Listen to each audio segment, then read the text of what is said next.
Michigan State volleyball Kêu mẹ này mà tới control ui ha ui lên ruộng nó ril không chi câu tuôn hi nghìn la bờ nghề lên ruộng nó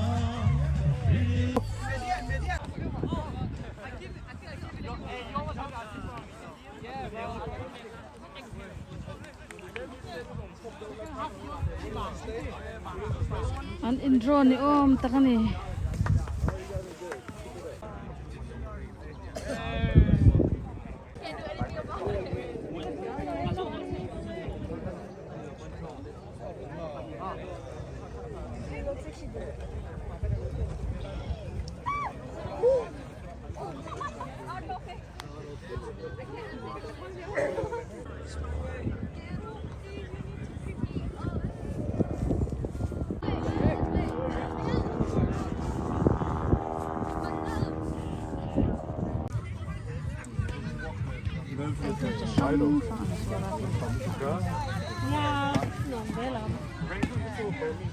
chanin an sport a chanin kan ei ina ti hianin kan om nuai mai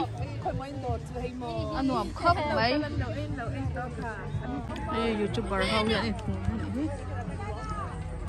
this area is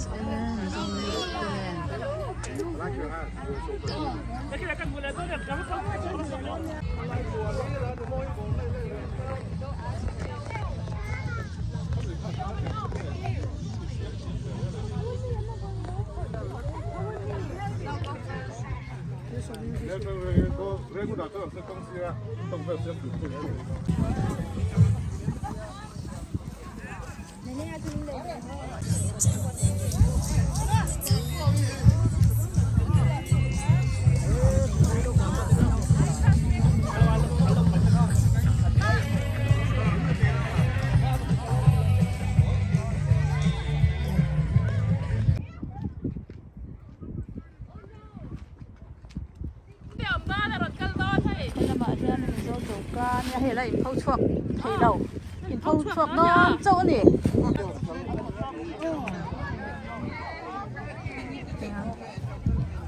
làm hi mấy chia lấy rồi hao vẫn được à xoanin he lệ là mà xoanin football lần tới hi cái ta po hi Mizoram mà trăng dài chiếm sớm tê à po aron kala cắn lóm tắc rất là cắn lóm itu ke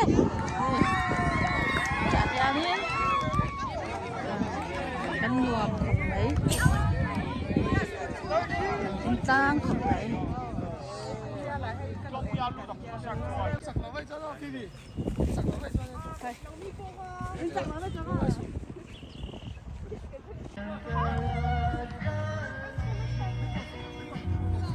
bởi thế hết lại bạc hạt nắng mà ôm rất thế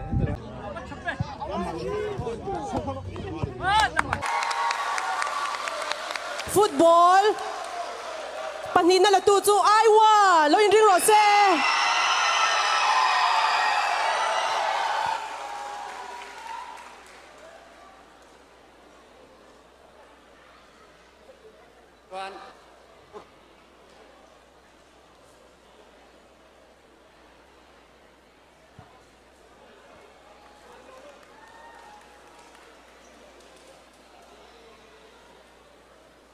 Loman panina la ai wa de ron chau sela